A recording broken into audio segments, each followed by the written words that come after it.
구독, 알림 설정까지 부탁드립니다. 오늘도 우리 사는 이야기 찾아주셔서 감사합니다. 사연자분이 보내주신 이야기 시작해볼게요. 안녕하세요. 인생의 절망까지 갔다고 생각해 세상을 등지고 싶었지만 살다 보니 저에게 또 행운이란 게 찾아오더라고요. 그 이야기를 해보고 싶어 사연을 보냅니다. 저는 어릴 적 부모님이 이혼을 하셨습니다. 엄마의 소식은 전혀 듣지 못했고 아빠는 이혼 후에 바로 다른 분과 재혼을 하셨다고 들었습니다. 중간에서 저는 천덕꾸러기 신세가 되어서 친할머니 손에서 자랐습니다. 하지만 연세 많은 친할머니도 저를 돌보기는 힘드셨는지 저는 항상 구박 속에 컸어요. 저를 구박하시면서 하는 할머니 말씀이 아직도 기억이 납니다. 꼴도 보기 싫은 지혜미만 어쩜 그리 쏙빼 닮았냐 그래? 너 보면 아주 그년이 생각나서 참 싫다 싫어 라고요. 저는 그래서 엄마가 믿고 싫었습니다. 엄마는 뭘 그리 잘못했길래 이렇게 할머니의 미움을 사서 이렇게 버리고 간 나까지 힘들게 만들었을까 하는 생각에 미움만 커져가더군요. 할머니는 동네에서도 괄괄하신 분으로 소문이 나셨습니다. 저에게도 저렇게 거친 말을 하셨듯 주변 사람들에게도 그러신 편이었죠. 어느 누구도 할머니를 좋아하는 사람은 없었습니다. 동네 사람들이 수근수근 대는 소리를 어쩌다 들은 적이 있는데 아이고 저렇게 더러운 성격이니 며느리도 모자라 지 배 아파 낳은 자식마저도 할매를 모른 척할까. 저 손녀만 불쌍하지 불쌍해. 정말 상종하기 싫은 인간이라니까. 라고요. 네, 그렇게 저도 버림을 받았지만 저희 할머니도 자식들에게 맞아 버림을 받은 상태였던 거더라고요. 그렇게 저는 힘들게 살았습니다. 그러다 제가 고등학생 때쯤 할머니가 돌아가셨어요. 이런 말은 좀 그렇지만 안 계신 게 더 낫다 생각했습니다. 어차피 어렵고 힘든 거 똑같은데 맨날 들어야 했던 할머니의 폭언과 푸념은 정말 견디기 힘들었거든요. 성인이 되어서부터는 알바를 시작했습니다. 패스트푸드점에서 시간제 알바도 했고 아침에 한 우유 배달도 했습니다. 하루를 정말 쪼개서 살았어요. 어차피 대학에 갈 형편도 아니었으니 열심히 일해서 돈을 모으기로 했습니다. 그러던 중에 패스트푸드점에서 알바를 하는데 남자 손님들이 절 찾아오기 시작했습니다. 인근에 대학교가 하나 있었는데 거기에 제가 얼짱이라고 소문이 났다면서 제 얼굴을 보려고 찾아온 거였어요. 참 웃기다는 생각이 들었지만 그 덕에 저는 시간당 알바비를 조금 더 받을 수 있었습니다. 다른 알바생들에게는 비밀로 하고요. 그렇게 장난식으로 걸어오는 남자들의 구애도 많이 받았습니다. 다 거절했죠. 제 주제에 무슨 연애입니까? 입에 풀칠하기도 힘든데 말이죠. 그런데 그 패스트푸드점 앞에서 외제차 한 대가 들어서는 겁니다. 저만 몰랐지 유명하다고 하더라고요. 그 지역에서 꽤나 잘 사는 집 아들내미라고 하더군요. 그 남자가 저에게 작업을 걸기 시작했습니다. 제 환심을 사려고 이것저것 사왔고 고가의 선물도 서슴없이 하더라고요. 속으로 생각했습니다. 그래, 이왕에 연애를 할 거라면 넉넉한 남자랑 하는 게 낫겠다고요. 속물 같아 보이시겠지만 저에게 그만큼 지겨운 가난이었습니다. 그리고 결혼할 게 아니고 연애할 건데 뭐 큰 문제가 있나 싶었어요. 남자친구는 그 지역에서 아주 유명한 빵집의 아들이었습니다.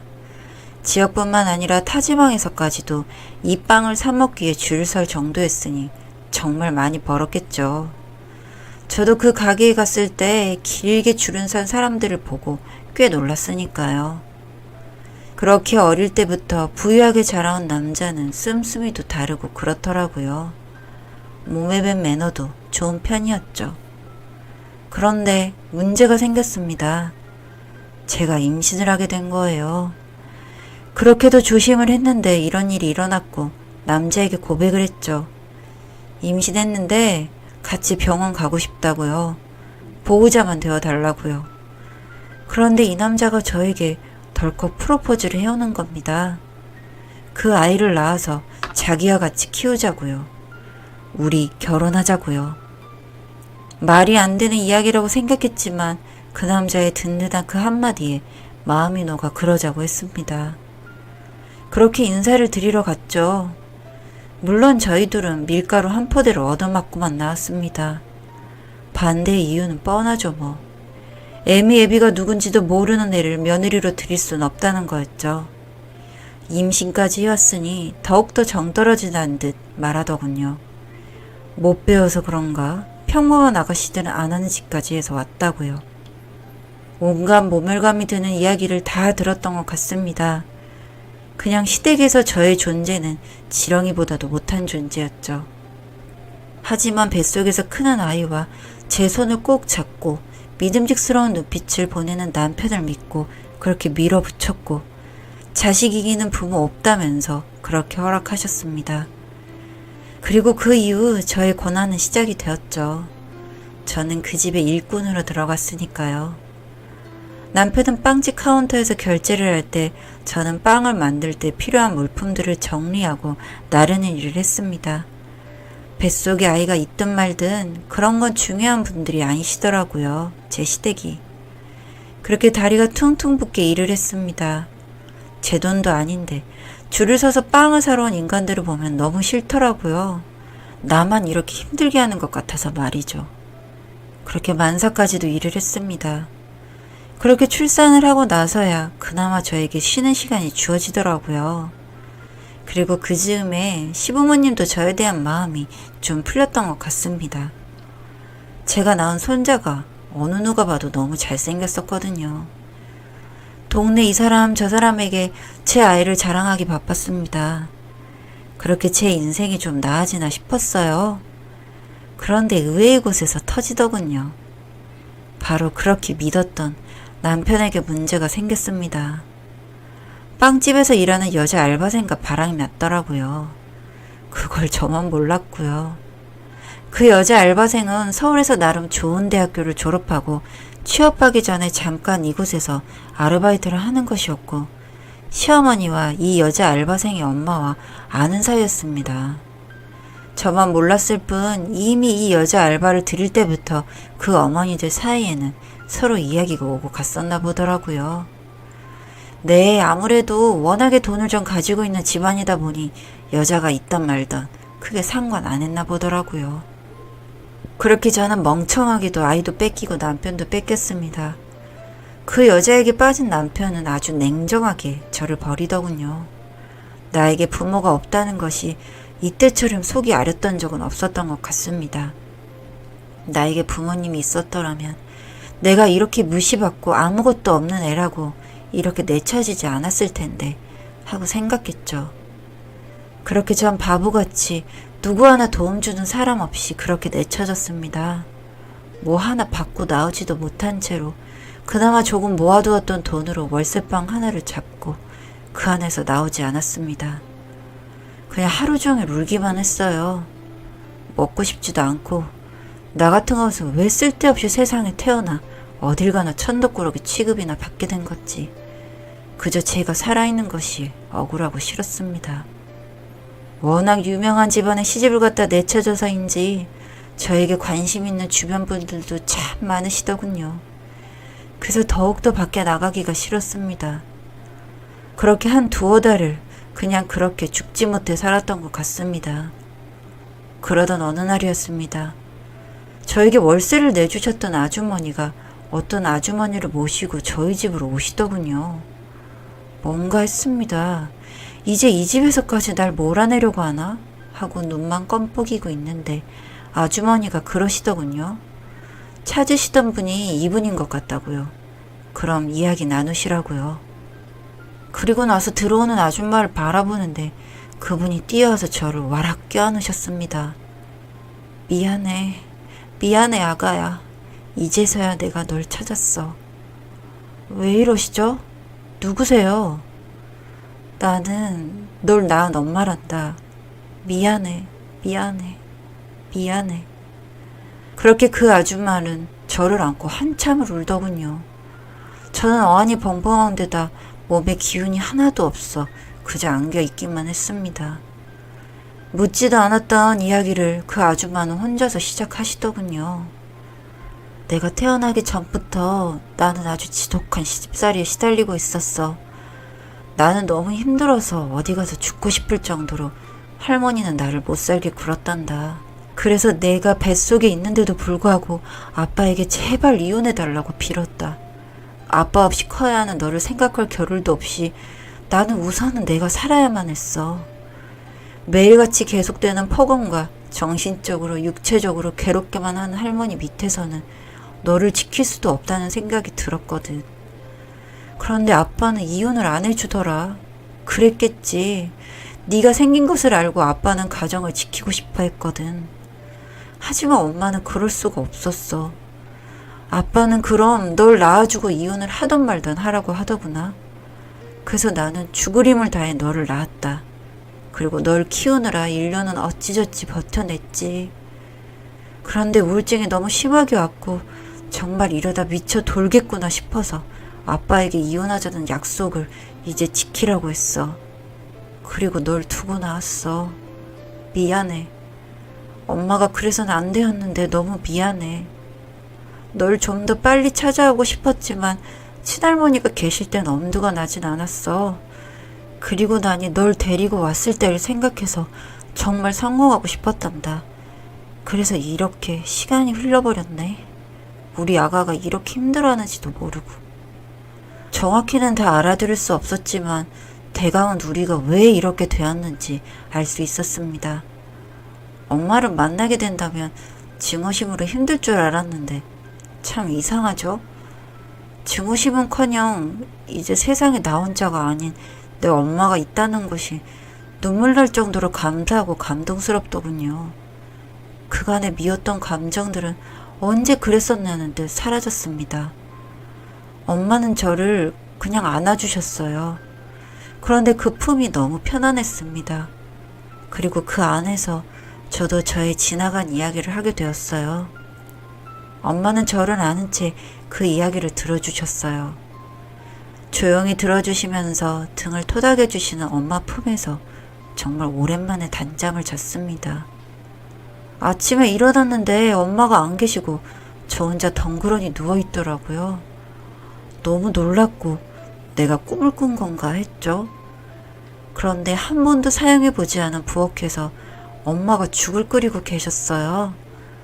그냥 그 뒷모습을 보는 게, 내 엄마가 나를 위해 밥상을 차리는 그 모습을 보는 게 너무 좋아서 엄마를 부르지도 못하고 한참을 그렇게 바라보고만 있었습니다. 이날 아침을 저는 잊지 못할 것 같아요. 저와 함께 죽을 드시던 엄마가 앞으로 정말 잘 먹고 힘내야 한다고 하셨습니다. 알겠다고 했더니 얼마 안 돼서 이 동네 유명한 부동산 아주머니가 찾아오셨습니다. 그 땡땡빵집 건물주를 보고 싶다고 하셨다면서요? 라고 하시더군요. 무슨 이야기인가 했어요. 조용히 제 이야기만 들어주시길래 그런가 보다 했는데 엄마는 그 이야기를 들으며 분노감이 치밀어 올랐다고 하셨습니다. 저는 그 땡땡빵집의 건물주가 당연히 시댁인 줄 알았는데 부동산 아줌마의 이야기를 들으니 아니라고, 건물주가 따로 있다는 겁니다.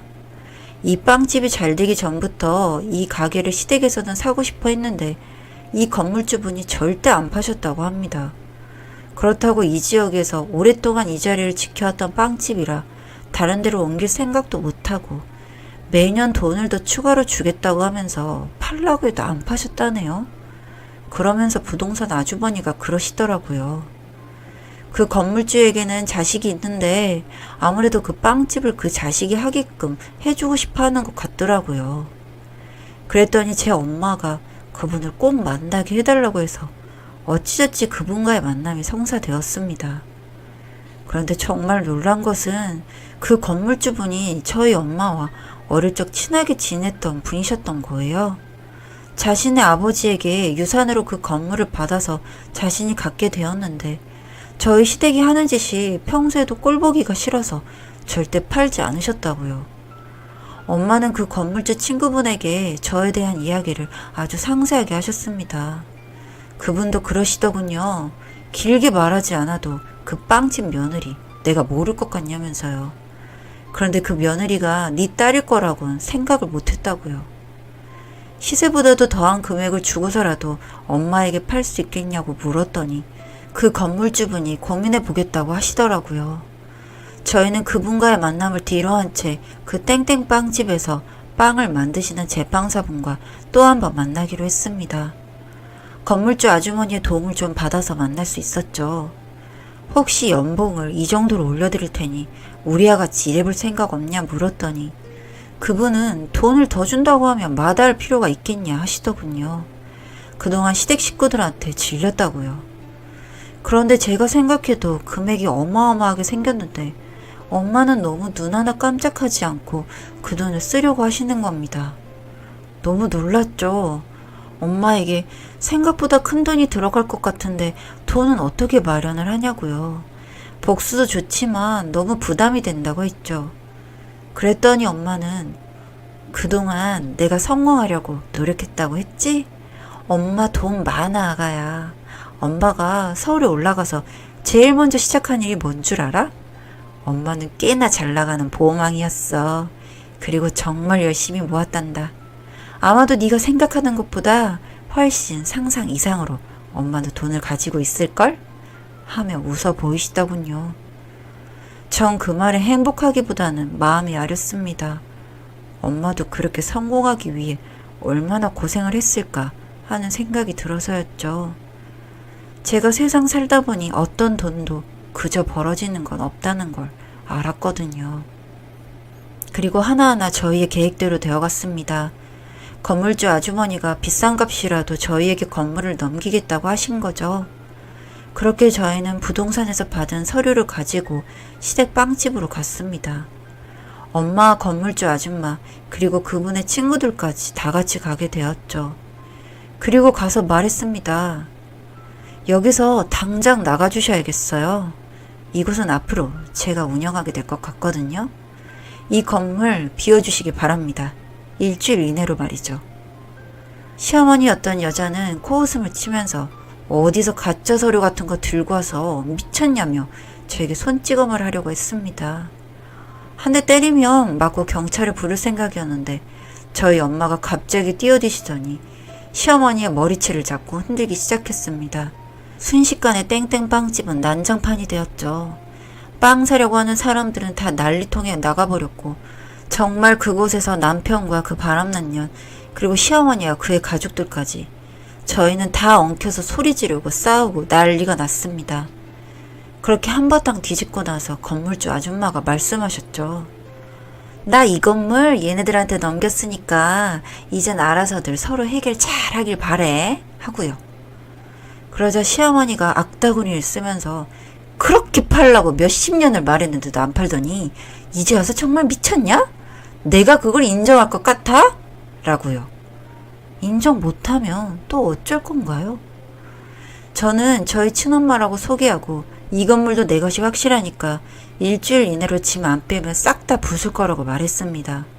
모두가 황당한 듯이 쳐다보고 남편이었던 인간은 저에게 와서 그러더군요. 이게 다 무슨 일이냐고요. 내가 일일이 다 너한테 설명할 필요는 없고 너도 내 자식 두고 꺼져. 내 자식 또 넘보면 너도 가만히 안 놔둘 거야. 그리고 니들 둘이 뭐라고 살던 난 이제 상관없으니 영영 내 앞에서 사라져. 라고요. 그랬더니 시어머니가 또 한 번 발악을 하시더군요. 뭣도 없던 거지 같은 게 내 아들한테 어디 큰 소리냐고요. 그래서 안 그래도 열받아 있던 차에 대꾸 없이 그냥 빵 만들기 위해 쌓아둔 계란을 하나씩 하나씩 시어머니 머리에 쳐서 깨트렸습니다. 하나씩 하나씩 또 하나 깨고 나면 다음 것 또 하나. 그동안에 쌓였던 것이 다 풀리진 않았지만 그냥 내 뒤에 엄마라는 백이 있고 이렇게 내가 하고 싶은 걸 할 수 있다는 것에 해소가 되더군요. 그리고 일주일 뒤에도 버티고 있던 시댁 인간들을 후련하게 다 밀어내버렸습니다. 그렇게 소강 상태를 좀 맞이하게 되었죠. 한 달 뒤쯤 시간을 보내고 났더니 바로 근처에다가 땡땡빵집이라고 간판을 내걸고 장사를 또 시작하더라고요. 네, 돈 맛을 그리 봤는데 그걸 포기할 순 없었겠죠. 저 엄마도 그걸 생각 안 했던 것은 아니니까요. 그래서 저희도 장사를 시작했습니다. 땡땡빵집 자리에서 빵을 팔기 시작했죠. 땡땡빵집의 상호까지도 저희가 샀거든요. 이런 걸 뺏길 줄 몰랐던 그 사람들은 그대로 다 당하고만 있더군요. 유사한 이름으로 바꿨지만 관광객이나 이 빵을 먹으러 온 사람들은 저희 빵집이 당연히 원조라고 생각을 하며 이쪽으로 사람이 몰렸습니다. 그리고 원조라면 원조일 수 있죠. 그쪽 제빵사분이 저희 쪽으로 오셔서 빵을 만들었으니까요. 그렇게 이제 1년 정도가 흘렀네요. 참 제 인생도 파란만장했지 않나요? 아, 시댁 식구들은 어떻게 됐냐고요? 그렇게 비슷한 빵집으로 본인들이 원조라고 저희 빵집 옆에서 외치고 외쳐도 손님들이 이쪽으로 오고 오히려 본인들이 따라 맞는 빵집으로 되어버리다 보니 화병이 나신 것 같더라고요. 당연히 빵집은 점점 망해가고 있었고요. 그렇게 지금은 여전히 저희 빵집은 장사가 잘 되고 있으며 시댁 내 빵집 자리에는 다른 보세 옷가게가 들어섰습니다. 그리고 저와 엄마 그리고 제 아들은 셋이서 행복하게 잘 지내고 있고요. 세상이 끝났다고 생각할 때 저를 찾아와준 엄마, 절 잊지 않고 절 데려가기 위해 평생을 혼자서 돈 벌기 위해 온 힘을 쏟았던 엄마. 저도 자식을 키워보니 알 것 같습니다. 엄마는 어쩔 수 없다고요. 엄마라면 자식을 절대 잊을 수 없다고요. 저도 제 자식에게 힘이 되는 엄마, 세상을 살아가고 싶게 만드는 엄마가 되기 위해 열심히 노력하려고 합니다. 물론 내 엄마에게도 효도를 다하려고요. 이름만 적으면 다 알게 될 빵집이라 조금 두근거리긴 합니다만 제 이야기를 하고 싶었습니다. 여기까지 읽어주셔서 감사합니다. 사연은 여기까지였고요. 우리 사는 이야기 시청해주셔서 감사합니다.